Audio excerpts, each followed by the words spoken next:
Benjamin and Miles had climbed together for years, but their attempt on El Capitan ended with both men mysteriously disappearing from the mountain region. Despite massive search efforts combing every trail and crevice, the granite cliffs offered no clues, only an abandoned campsite frozen in time.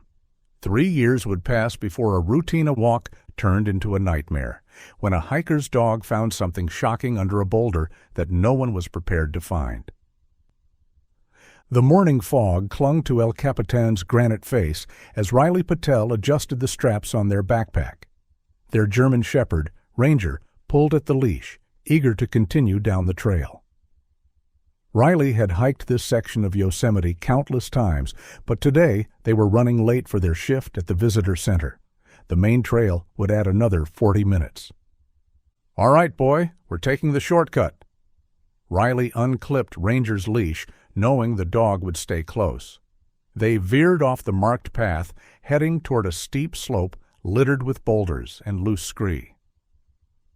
Last winter's heavy rains had triggered several landslides in this area, but locals knew it was passable if you were careful.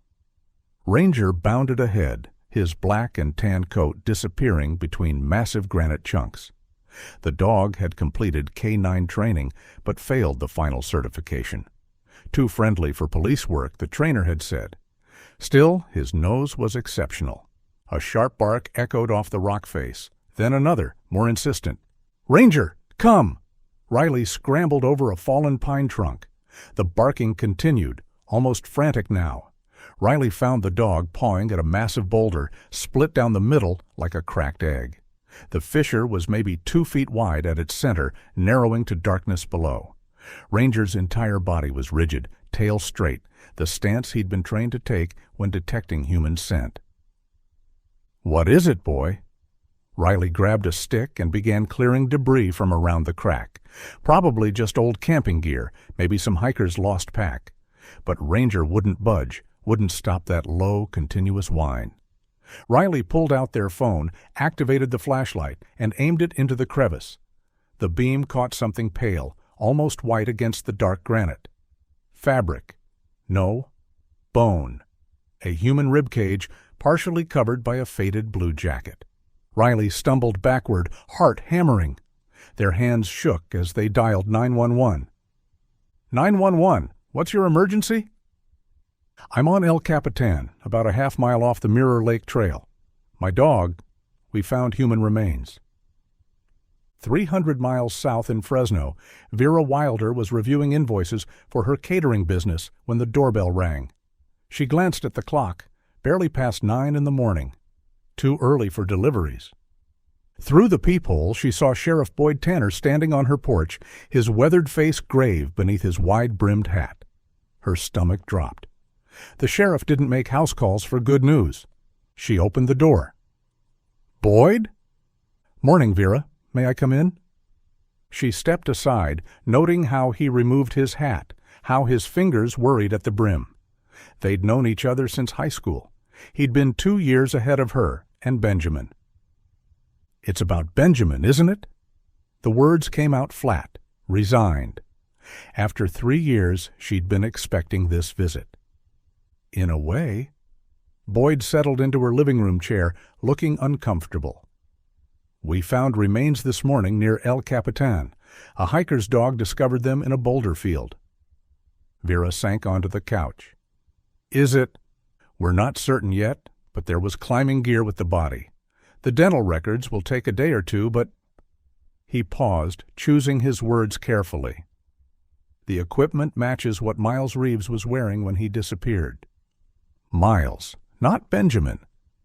Vera felt a confusing mix of relief and grief. Miles had been Benjamin's best friend since college, his constant climbing partner. They'd been inseparable, planning adventures, working seasonal jobs to fund their next expedition. "Just Miles?" she asked. "So far. The area's unstable from recent landslides. We'll be conducting a thorough search, but I wanted to tell you personally before word got out." Vera nodded, her mind spinning back to that morning 3 years ago. Benjamin had stopped by to drop off his spare car keys, as always when he went climbing. He'd been excited about attempting a new route on El Capitan, something about the perfect weather window. "We'll be back Sunday night," he'd promised, giving her that easy grin that made him look younger than 24. Miles wants to try that new Thai place for dinner. But Sunday came and went. Then Monday. By Tuesday, she'd called the Rangers. Search teams found their camp abandoned, sleeping bags still in the tent, food untouched. It was as if they'd simply vanished into the granite. "Vera?" Boyd's voice pulled her back. "I'd like you to come with me to the site. The investigators might have questions, and you could help identify any personal items." She grabbed her keys and jacket, muscle memory taking over. As they walked to his patrol car, Boyd continued, "The remains were found in an area that's been inaccessible since the slides.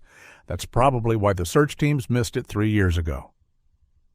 The drive to Yosemite took 2 hours. Vera stared out the window, watching the Central Valley give way to rolling foothills, then towering pines. She'd made this drive so many times, dropping Benjamin off for climbs, picking him up sunburned and exhausted, but glowing with accomplishment. They parked at a ranger station where Boyd transferred her to a Park Service vehicle better suited for the rough trails ahead. As they bumped along the dirt road, Vera could see El Capitan looming above the tree line, its sheer face catching the afternoon sun. The scene was larger than she'd expected. Yellow tape cordoned off a wide area of boulder field. Several investigators in Park Service uniforms picked their way carefully through the rocks, photographing and marking evidence. A young ranger with a German shepherd stood to one side, looking shaken. Boyd led her to the command post, a pop-up tent where evidence bags were being cataloged. The lead investigator, a woman with graying hair pulled back in a tight bun, looked up from her clipboard. "This is Vera Wilder," Boyd said, "Benjamin Wilder's sister." The investigator's expression softened. "I'm Lieutenant Chen. Thank you for coming. We've recovered several items that might help with identification." She led Vera to a table where clear evidence bags were laid out. A faded blue jacket torn at the shoulder. A climbing harness, the bright red webbing now dulled with dirt. A wallet, water-damaged but intact. Vera picked up the wallet bag, could make out the driver's license through the plastic. Miles Andrew Reeves. His photo grinned back at her, dark hair falling into his eyes the way it always did. "That's Miles," she confirmed, her voice steady despite the grief building in her chest. "These are all his things. He had that harness custom-made in Denver." Lieutenant Chen nodded, making notes. "The remains are consistent with a fall, possibly triggered by rockslide. We'll know more after the full examination." "What about Benjamin?" Vera asked. "Are you searching for him?" "We've got teams working the entire area. If he's here, we'll find him." Chen paused. "I know it's difficult, and you went through this countless times before, but is there anything you can tell us about their plans that day? Any specific routes they mentioned?" Vera closed her eyes, trying to remember. "Benjamin kept a climbing journal. It's at his apartment. My apartment now. I couldn't bring myself to clean it out." She'd paid his rent for 6 months before finally accepting he wasn't coming back, then moved his things into her spare room. "That would be helpful," Chen said. "Any information about their intended route could narrow our search." As they talked, Vera became aware of movement on the trail above them. A man on horseback was descending, followed by several cattle. Even from a distance, she could see he was an older man, sitting straight in the saddle with the easy confidence of someone who'd spent a lifetime on horseback. The rider guided his horse carefully down the rocky trail, the cattle following in a loose line behind him. As he drew closer, Vera could see he was perhaps in his mid-50s, with the weathered skin of someone who worked outdoors and the solid build of a man who'd stayed active despite his years. He wore a tan Stetson and a work shirt rolled up to the elbows. Sheriff Tanner raised a hand in greeting. "Afternoon, Vernon." The man, Vernon, touched the brim of his hat and dismounted with practiced ease. His eyes swept over the scene, taking in the investigators, the evidence tent, and the cordoned area. "Boyd," Heard the helicopters this morning. His voice was deep, tinged with concern. Something serious? Afraid so. Hiker found human remains. Looks like one of those missing climbers from a few years back. Vernon's face creased with genuine sympathy. He removed his hat, revealing silver-streaked hair. The two young men? I remember the search. Terrible thing. Boyd gestured to Vera. This is Vera Wilder. Her brother Benjamin was one of them. Vernon stepped forward, extending a calloused hand. Vernon Hartley. I own the ranch that borders this section of the park. I'm so sorry for what you're going through, Miss Wilder. His handshake was firm, his gray eyes direct. Up close, Vera could see the military bearing in his posture, the way he stood with his weight evenly distributed. Thank you, she managed. Vernon turned back to Boyd.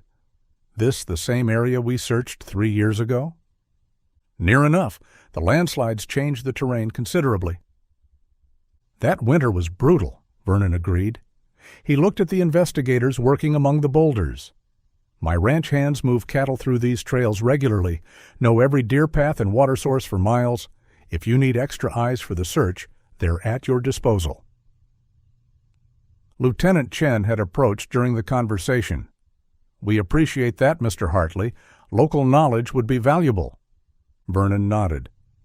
I've got 6 men working for me right now, all experienced in this terrain. They can cover ground your teams might miss. He paused, glancing at Vera. Your brother, Benjamin, was it? He was the blond young man? Yes, Vera said, surprised by the specific description. I remember seeing the search posters. Distinctive-looking fellow. Very fit, outdoorsy type? That's him. Vernon's expression grew thoughtful. How old was he?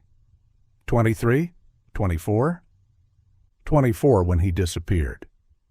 Any family back home? Wife, children? Sometimes young men that age, they get overwhelmed by responsibilities. The question felt odd to Vera, but she answered anyway. No, nothing like that.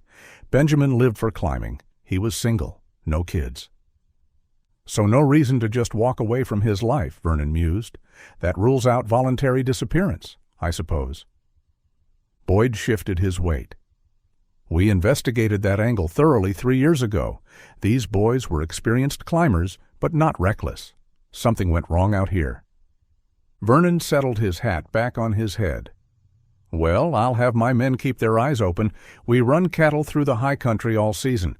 If there's anything to find, we'll spot it. He looked directly at Vera. Where was your brother from originally? Sometimes knowing a person's background helps understand their choices in terrain. We grew up in Fresno, but Benjamin spent every free moment in the mountains. Athletic family? You climb as well? No, that was Benjamin's passion. I preferred my feet on solid ground. Vernon smiled, the expression warming his weathered features. Smart woman, these mountains are beautiful, but they don't forgive mistakes. He gathered his horse's reins. I'd best move these cattle before they scatter. Boyd, you have my number. Call if you need those extra searchers. Appreciate it, Vernon. Vernon mounted his horse with the same easy grace he'd shown dismounting. Miss Wilder, I hope you find your brother. No one should have to wonder what happened to family. He touched his hat brim again and clicked his tongue. The horse moved forward, the cattle following. Vera watched him navigate the narrow trail, noting how he guided the animals away from the investigation area without being asked. Good man, Vernon Hartley, Boyd said once he was out of earshot. Runs the biggest ranch in the county, 3,000 acres, borders the park for miles. Lieutenant Chen made a note. Useful to have local support. Vernon's been here 40 years, knows this land better than most rangers. Former military, too. Army Corps of Engineers. If anyone can help find your brother, it's him. They spent another hour at the scene. Vera watched the investigators work, answered questions about Benjamin and Miles's climbing experience, their equipment preferences, their usual patterns. The sun was starting to sink behind El Capitan when Boyd suggested they head back. The drive home was quiet. Vera stared out at the darkening landscape, thinking about Miles's parents in Oregon. They'd have to be notified. After 3 years of not knowing, at least they'd have closure. "Try to get some rest," Boyd said as he pulled into her driveway. "We'll call as soon as we know more. And Vera, that climbing journal you mentioned could be helpful." She nodded. "I'll look for it tonight." Vera barely slept that night. Every time she closed her eyes, she saw Miles's faded driver's license, Benjamin's empty tent. By dawn, she gave up and made coffee, sitting at her kitchen table as the first light crept across the valley. She needed to do something productive. The sheriff's department would want recent photos of Benjamin for the renewed search. She'd put together missing person flyers 3 years ago, but those had been hasty, desperate things printed at Kinko's at midnight. This time, she'd be thorough. Benjamin's room still smelled faintly of him, that mix of sunscreen, chalk dust, and the cedar sachets their mother had always tucked in drawers. Vera opened his desk, looking for the envelope of photos he'd shown her from their last trip to Joshua Tree. The desk was exactly as he'd left it. Pens scattered across the surface, a half-eaten protein bar still in its wrapper, receipts and paperwork stuffed haphazardly in the drawers. Benjamin had never been organized about anything except climbing routes. She pulled out a manila folder labeled work stuff in Benjamin's scrawled handwriting. Inside were various pay stubs from the odd jobs he'd taken: construction, warehouse work, seasonal retail during the holidays. He and Miles had perfected the art of working just enough to fund their next adventure. 3 pay stubs caught her eye, paper clipped together. Hartley Ranch. She spread them on the desk, checking the dates. The most recent was dated September 15th, just 18 days before he disappeared. $1,200 for fence repair and general labor. Cash payment noted.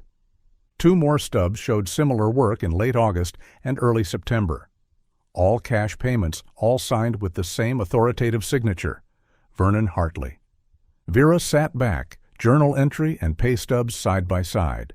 Her brother had worked for Vernon Hartley for at least a month before disappearing. Vernon had stood there yesterday, shaking her hand, offering search assistance, asking all those questions about Benjamin, and never once mentioned he'd known him. Maybe he simply didn't remember. Vernon had said he employed 6 men currently. Over the years, dozens of seasonal workers must have passed through his ranch. 2 young climbers from 3 years ago might not stand out. But he'd remembered Benjamin was blond, remembered he was fit, outdoorsy. She found the photos she'd been looking for and several more boxes. Benjamin grinning at the summit of Half Dome. Benjamin and Miles at their campsite, headlamps creating halos in the dusk. A video on Benjamin's old phone showed them practicing moves on a boulder, Miles narrating with mock seriousness. Here we see the rare Benjamin Wilder in his natural habitat. In every image, they looked vibrantly alive, impossibly young.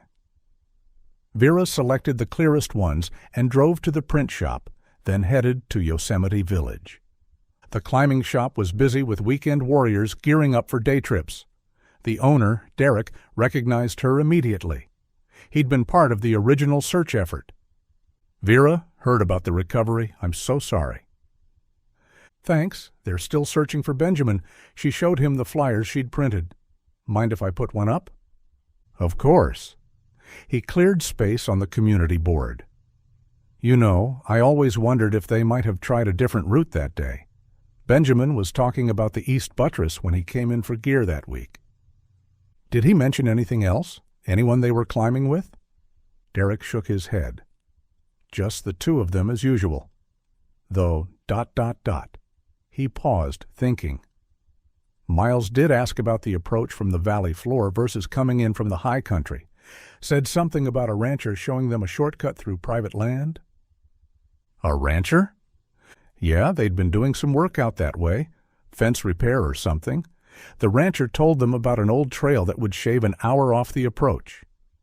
Vera's chest tightened. Did they say which ranch?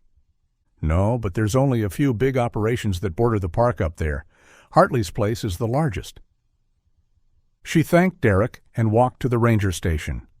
The ranger on duty, a young woman named Kim, pulled up the original missing persons report on her computer. "We interviewed everyone who'd seen them that week," Kim said, "but there's no mention of them working in the area. We assumed they'd driven straight up from Fresno." "They'd been working at Hartley Ranch," Vera said. "I found pay stubs." Kim frowned. That should have come up in the investigation. Vernon Hartley was part of the search coordination. He would have known if they'd been his employees. Maybe it slipped his mind. Maybe. Kim looked skeptical. Though Vernon's pretty sharp for his age. Former military, very detail-oriented. He runs that ranch like a precision operation. Vera drove home with growing unease. It wasn't just the omission. People forgot things, especially after 3 years. It was the way Vernon had asked those questions, gathering information while seeming to offer sympathy.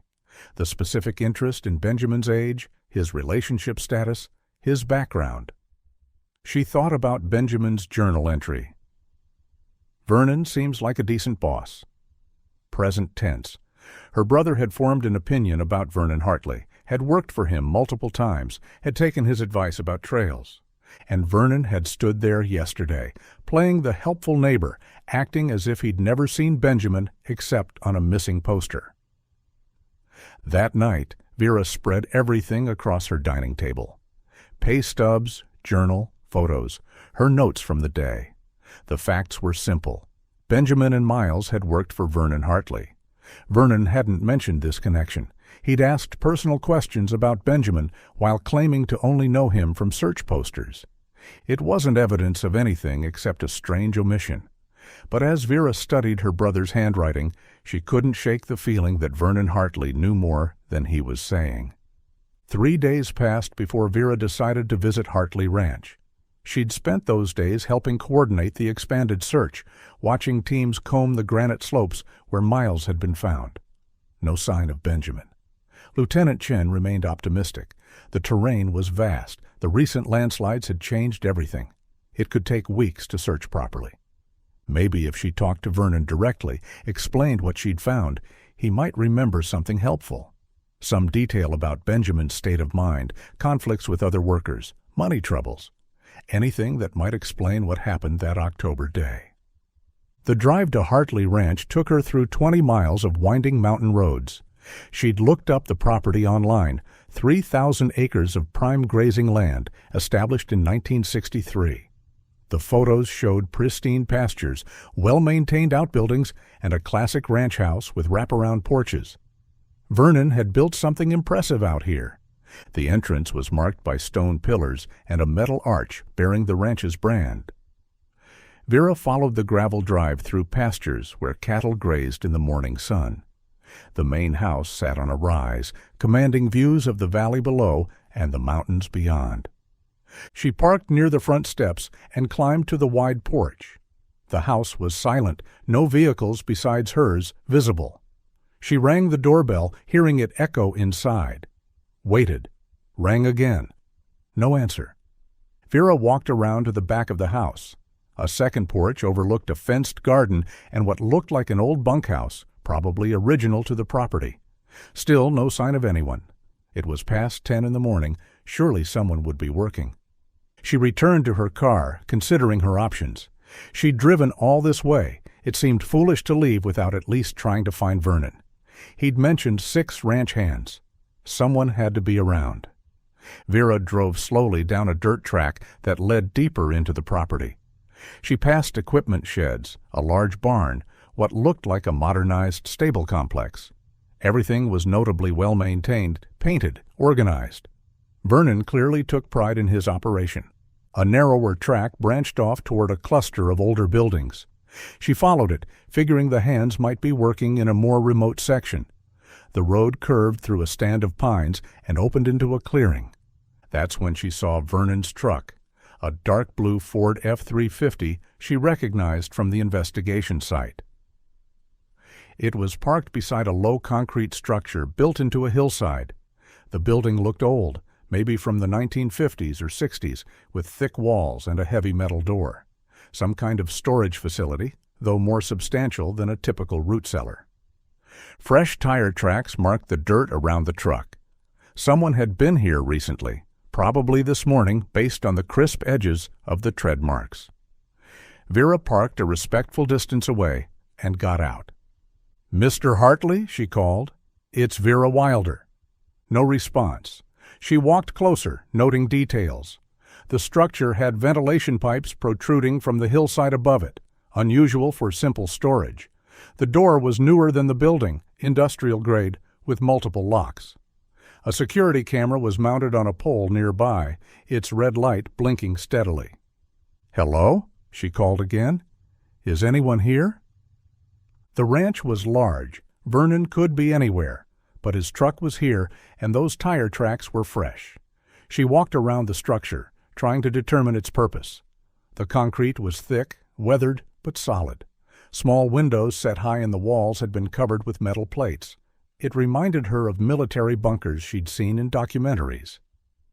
A sound made her pause.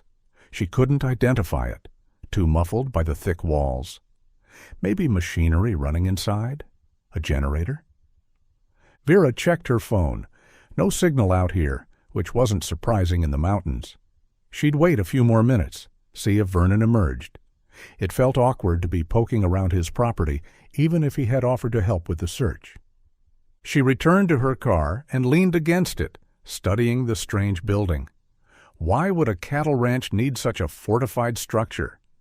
Maybe it was from the property's earlier days, built for some purpose she couldn't guess. These old ranches often had interesting histories. The sound came again, slightly louder, definitely from inside the structure. Vera straightened, curious now. It almost sounded like... But no, she was being imaginative. Too many sleepless nights, too much stress. She'd come here to ask Vernon about Benjamin, not to snoop around his property inventing mysteries. Vera walked back toward the structure, drawn by something she couldn't quite name. The sound came again, clearer this time. A voice. Vernon's distinctive, deep tone, though she couldn't make out words through the concrete. She moved closer, careful to stay quiet on the gravel. Near the heavy door, she noticed a small ventilation grate at ground level. The voice was coming from there. Vera knelt beside it, straining to hear. "Told you about resisting?" Vernon's voice, firm but not angry, almost patient, like someone dealing with a difficult animal. 3 years, and you still haven't learned? A sound that made Vera's blood run cold. Chains, the unmistakable rattle of metal links against concrete. "Please?" A different voice, male, weak, and hoarse. I can't anymore." "You need to accept this is your life now." Vernon again, matter of fact. "Fighting only makes it harder on yourself." The chained person, because that's what they were, someone chained in this bunker, began to sob, deep, hopeless sounds that spoke of prolonged despair.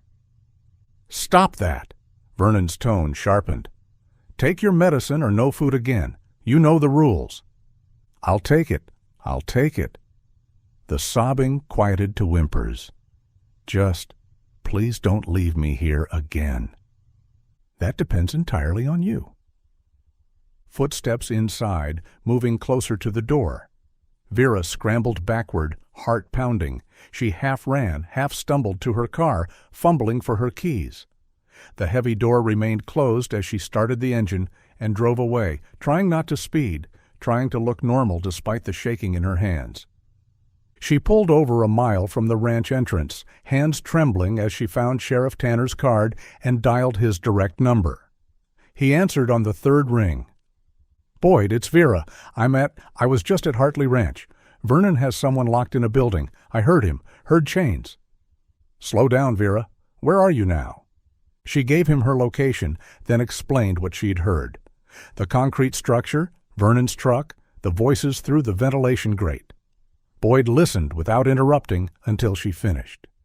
"You're saying you heard Vernon talking to someone in a storage building?" "Not storage. It's like a bunker. And the person is chained, Boyd? I heard the chains. They were begging. Vera. His voice took on a careful tone she recognized, the one police used with hysterical witnesses. You've been under incredible stress. Finding Miles, the renewed search. I know what I heard. I'm not saying you didn't hear something, but Vernon Hartley is a respected member of this community. He's donated hundreds of thousands to local causes. Hell, he funded the new search and rescue equipment last year. That doesn't mean... What you're describing, it could be anything. Vernon's got an older brother with dementia he cares for. Sometimes dementia patients need to be restrained for their own safety. Or it could be a ranch hand sleeping off a bender. Vernon's been known to help guys dry out rather than fire them. A pause. Without seeing an actual person being held against their will, I don't have probable cause to search private property. Vernon's got Fourth Amendment rights like anyone else. So, you're not going to do anything? I'll make some inquiries, discreet ones. But Vera, you need to be careful about making accusations. Vernon's got a lot of friends in this county, including the district attorney. Without concrete evidence? The implication was clear. Her word against Vernon Hartley's would go nowhere. I understand, she said quietly. Go home. Get some rest. Focus on the search for Benjamin. I promise I'll look into this, but it has to be done properly. After Boyd hung up, Vera sat in her car watching the ranch entrance in her rearview mirror. No one followed. Vernon probably hadn't even seen her there. She drove home, Boyd's words echoing, without concrete evidence, probable cause. Vernon standing in the community like armor against suspicion, but she knew what she'd heard. That night, Vera made a decision. She found Benjamin's old camping gear in the garage, including a trail camera he'd used to photograph wildlife. The camera was motion-activated, infrared-capable, designed to be strapped to a tree and left for days. If Boyd needed evidence, she'd get him evidence. She waited until 2 a.m, dressed in dark clothes, and drove back toward Hartley Ranch. The moon was new, the darkness nearly complete. Good for staying hidden, harder for navigating. She'd learned the ranch's layout earlier that day. She could drive most of the way to the bunker with her headlights off, following the dirt tracks from memory. Vernon Hartley might be respected, might be rich, might have friends in high places. But someone in that bunker needed help. And until she knew it wasn't Benjamin, Vera couldn't walk away. Vera drove slowly with her headlights off, following the dirt track from memory. She'd parked well off the property initially, but realized she needed to get closer to place the camera effectively. The trail camera hung from her shoulder, along with straps to secure it to a tree. She'd tested it at home. The infrared sensors would capture anyone approaching the bunker door, day or night. She parked behind a cluster of pines about 100 yards from the bunker, far enough to remain hidden, but close enough for a quick escape if needed. The clearing appeared as she crept forward, the bunker's concrete bulk a darker shadow against the hillside. Vernon's truck was gone. Good. She'd have time to find the perfect angle, somewhere the camera could see the door but wouldn't be spotted easily. A large pine tree stood about 30 feet from the entrance. Vera circled it, finding a natural depression in the bark that would help conceal the camera. She was strapping it in place when her flashlight beam caught something through the truck's rear window. She froze. The truck was back. When had it arrived? She'd been so focused on the tree, the camera placement. No engine sounds. Maybe Vernon had never left, just moved the truck earlier. Her heart hammered as she finished securing the camera, fingers clumsy with adrenaline. Almost done, just needed to activate it and get out. Movement in her peripheral vision made her glance toward the truck. The cab light was on. Through the rear window she could see items scattered on the seat.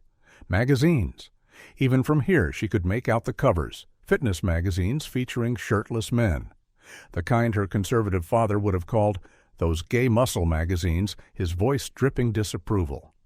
On the dashboard, a small bottle caught the streetlight. She recognized the shape. Poppers. Amy from college had shown her once at a party, explaining what they were for. The pieces clicked into place with sickening clarity. Vernon's specific interest in Benjamin's age, his looks, his relationship status. A closeted gay man in a conservative ranching community, wealthy enough to hide anything, isolated enough to...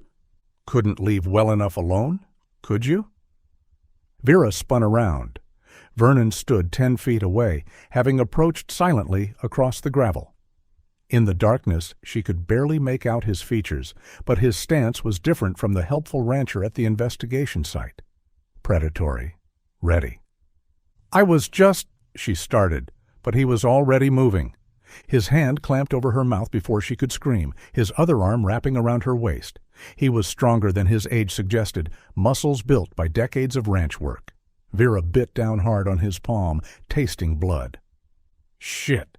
Vernon jerked his hand away. Vera twisted free and ran for her car, fumbling her phone from her pocket. Her fingers found 911 by muscle memory as she sprinted through the darkness. Behind her, Vernon's boots pounded on gravel. She reached her car, yanked the door open, fell inside. Locked it just as Vernon reached the vehicle. The phone was ringing.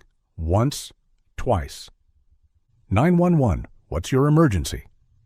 "I'm at Hartley Ranch on Mountain Road," Vera screamed as Vernon circled to the passenger side. "Vernon Hartley is..." The crowbar smashed through the driver's side window. Glass exploded across her lap, tiny cubes catching moonlight like diamonds. She dropped the phone, raising her arms to protect her face. "Help! He's attacking me! Hartley Ranch!" She kept screaming, hoping the dispatcher could hear. Vernon reached through the shattered window, fumbling for the lock. Vera grabbed the phone from the floor, holding it away from his grasp. "Vernon Hartley is attacking me. Send help to..." His hand found the lock. The door yanked open. He grabbed her hair, dragging her from the car.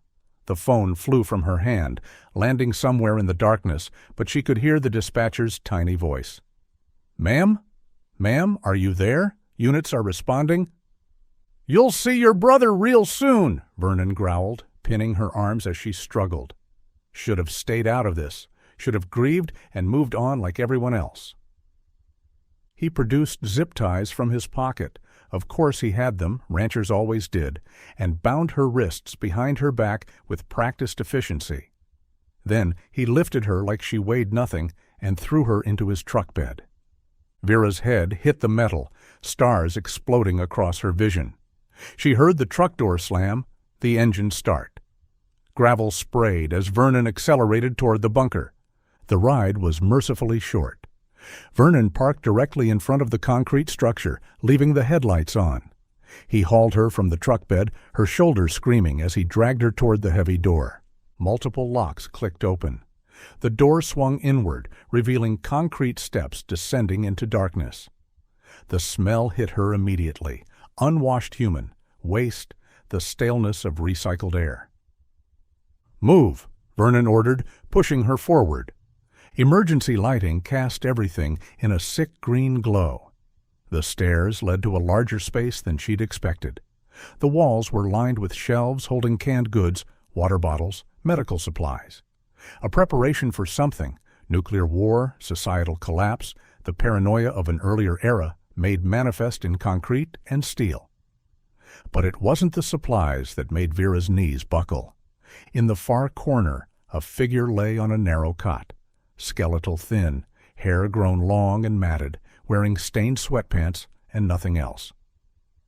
Chains ran from his ankle to a ring bolted into the floor. He didn't look up at their entrance, didn't react at all. "Benjamin?" The word came out as a whisper. The figure's head turned slightly. In the green emergency lighting, she could barely recognize her brother's features beneath the hollow cheeks and overgrown beard. His eyes were vacant, unfocused, the eyes of someone who'd learned that hope was dangerous. "Ben, it's me. It's Vera." A flicker of something, confusion, maybe recognition, passed across his face. His mouth moved, but no sound came out. One hand rose slightly, as if reaching for something he'd forgotten how to grasp. "Touching reunion," Vernon said, pulling another length of chain from a shelf. "Don't worry, you'll have plenty of time to catch up." Vernon worked with methodical efficiency, looping the chain around a pipe that ran along the opposite wall from Benjamin. The shackle clicked around Vera's ankle with finality. She tested it immediately. Solid, no give at all. The chain allowed her maybe 6 feet of movement, enough to sit against the wall but not reach her brother. "Ben," she tried again, "can you hear me?" Her brother's eyes tracked to her face, but the vacancy remained. His lips moved soundlessly. She could see the physical damage now, protruding ribs, muscles wasted away, scars on his wrists from long-heeled struggles against restraints. Whatever spark had driven him to climb mountains, to chase adventure with boundless energy, had been systematically extinguished. "He can hear you," Vernon said, organizing supplies on a shelf. "He just doesn't talk much anymore. Learned it doesn't help." "You sick bastard." The words came out raw, primal. Vernon turned, his expression oddly calm. "I'm not the monster you think I am. I've taken care of him, fed him, kept him clean when he'd let me, made sure he had books, music. It's not my fault he chose to be difficult. You chained him in a bunker?" "I saved him." Vernon's voice took on an edge of conviction. "Do you know what happens to pretty boys like him out there? The world would have destroyed him eventually. Here, he's safe, protected." A distant sound made Vernon pause. Vehicles, multiple engines, approaching fast. His face went still as he processed what that meant. "You called them?" "Not a question. Before I grabbed you. They heard everything. Your name, the location, you attacking me." Vernon moved with sudden purpose, pulling a rifle from a wall mount Vera hadn't noticed. An AR-15, military style, the kind ranchers used for predator control.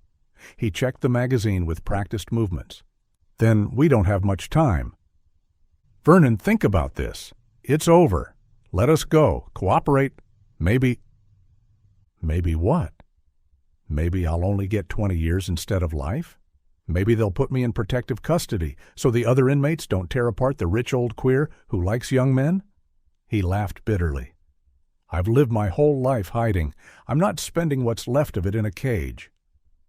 The sound of vehicles was louder now, surrounding the bunker. Vernon positioned himself between the siblings, rifle ready, but not yet aimed. Through the ventilation system, Vera could hear muffled voices, radio chatter. How many were out there? "This is the sheriff's department," Boyd's voice boomed through a megaphone. "Vernon Hartley, we know you're in there. We know you have Vera and Benjamin Wilder. Come out with your hands visible." Vernon didn't respond. He stood perfectly still, calculating. Vera could see him working through options, exits, possibilities. The mind that had built a successful ranch, that had hidden his nature for decades, that had planned Benjamin's captivity down to the last detail. "They'll use gas," Vernon said finally, "or breach charges. Either way, it'll be violent, dangerous." He looked at Benjamin. "He's too weak to handle that kind of stress." "Then let us go. End this peacefully." It was never going to end peacefully. Vernon's finger moved to the trigger guard. Not since that friend of his walked into the bunkhouse. Miles, righteous little prick, threatening to call the police, as if Benjamin hadn't been willing at first, hadn't flirted back, hadn't taken my money gladly. "Until you tried to—" "Until I misread the situation." Vernon's jaw tightened.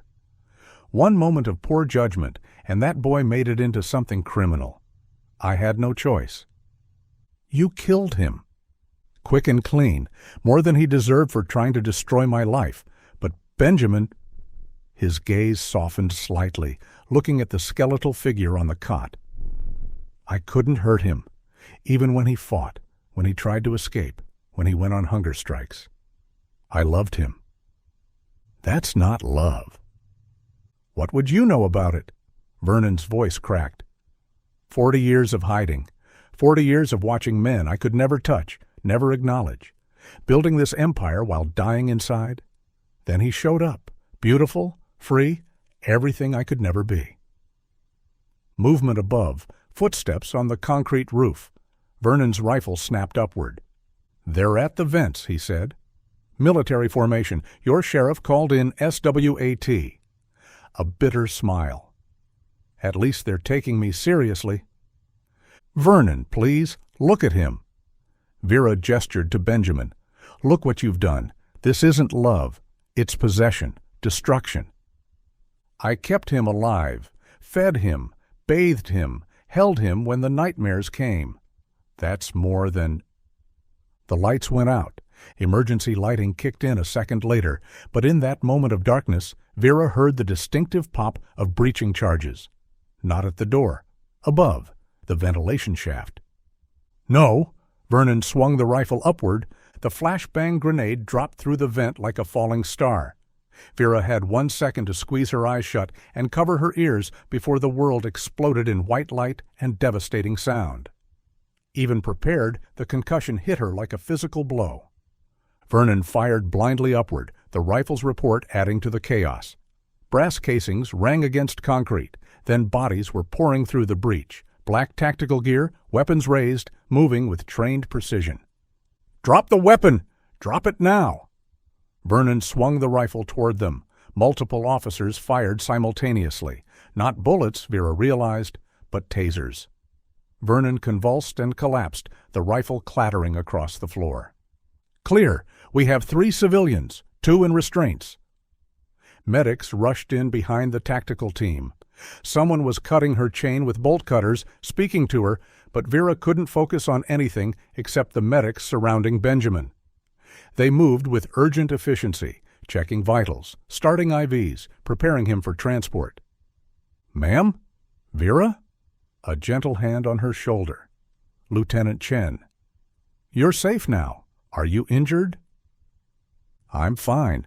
Benjamin, my brother. They're taking good care of him. We need to get you checked out, too." "He's been here 3 years, Vera said numbly. 3 years in chains?" "I know. We're going to get you both help." They led her up the concrete steps into a chaos of flashing lights. Police vehicles, ambulances, even a medical helicopter waiting in the cleared area. Vernon was already in custody, officers loading him into a patrol car. He looked smaller somehow, older, all his careful control stripped away. The flight to the trauma center was a blur. Vera held Benjamin's hand, so thin she could feel every bone, while medics worked around her. He hadn't spoken, hadn't responded to anything, but his fingers curled slightly around hers. "I'm here," she whispered, not knowing if he could hear her over the helicopter's roar. "You're safe. I'm taking you home." The hospital room was quiet except for the steady beep of monitors. Vera sat beside Benjamin's bed, watching him sleep. They'd been here 2 days now. The doctors said he was malnourished, but stable, dehydrated, but improving. The physical damage would heal.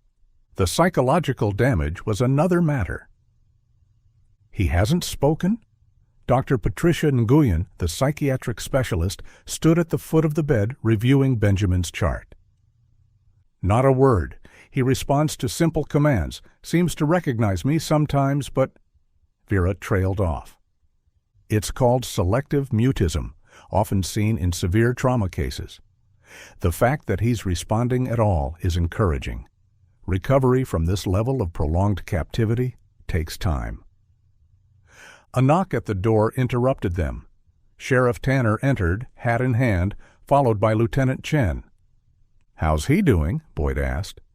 "Physically improving," Vera said. "Has Vernon said anything?" Boyd and Chen exchanged glances. "That's why we're here. Vernon's been talking since yesterday. Full confession. We thought you should know what he told us." Vera steeled herself. "Tell me." Chen pulled out a small notebook. "Your brother and Miles finished working at the ranch in early September.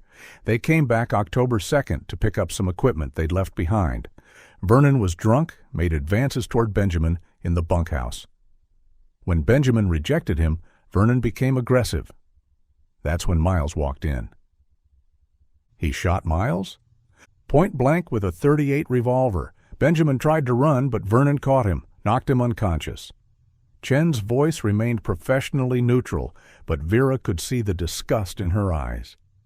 He kept Benjamin sedated for 3 days while he dealt with Miles's body. "The rock slide," Vera said. Boyd nodded. "Vernon spent 20 years in the Army Corps of Engineers, specialized in demolition. He knew exactly where to place charges to trigger a slide that would look natural. Buried Miles's body in a crevice first, then used leftover military explosives he'd kept illegally. The slide was so precise, it took search teams 3 years and another natural landslide to expose that boulder." "But why keep Benjamin?" "Why not?" Vera couldn't finish the sentence. "Vernon called it love," Chen said carefully. "Classic delusional possessive behavior. He'd been fantasizing about Benjamin since hiring him. In his mind, killing him would be wasteful. He believed Benjamin would eventually accept the situation." 3 years, Vera whispered. "The bomb shelter was built in 1962 by the previous ranch owner. Vernon modernized it over the years. Ventilation, plumbing, stockpiled supplies. He'd been planning for something like this, consciously or not." Dr. Nguyen interjected. "This level of preparation suggests long-standing paraphilic disorders. This wasn't his first victim." Chen nodded grimly. "Vernon admitted to 7 other sexual assaults over 15 years. All young men, early 20s, transients or seasonal workers with no local connections. He'd drug them, assault them, then pay them to leave town. Most were too ashamed or afraid to report it." "But he kept Benjamin." "Benjamin was different," he said. "Special. The others were just opportunities. Benjamin was the one he'd been waiting for." Chen closed her notebook. "Since the story broke, 3 men have already come forward. We expect more." Vera looked at her brother, trying to reconcile the vibrant climber with this hollow shell. "What happens to Vernon now?"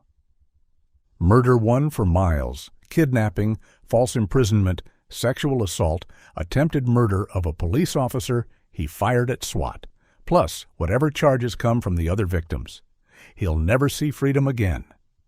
Boyd shifted uncomfortably. "Vera, I owe you an apology. When you called about hearing someone in that bunker, I should have listened. I let Vernon's reputation cloud my judgment." "You couldn't have known?" "Maybe not, but I should have investigated. If you hadn't gone back with that camera—" "She saved his life," Dr. Nguyen said quietly. "Another year, maybe less, and Benjamin's body would have shut down completely. The human mind can only endure so much." They talked a few more minutes about legal proceedings, victim services, the media attention that would inevitably come. Then Boyd and Chen left, promising to keep Vera updated. Dr. Nguyen lingered.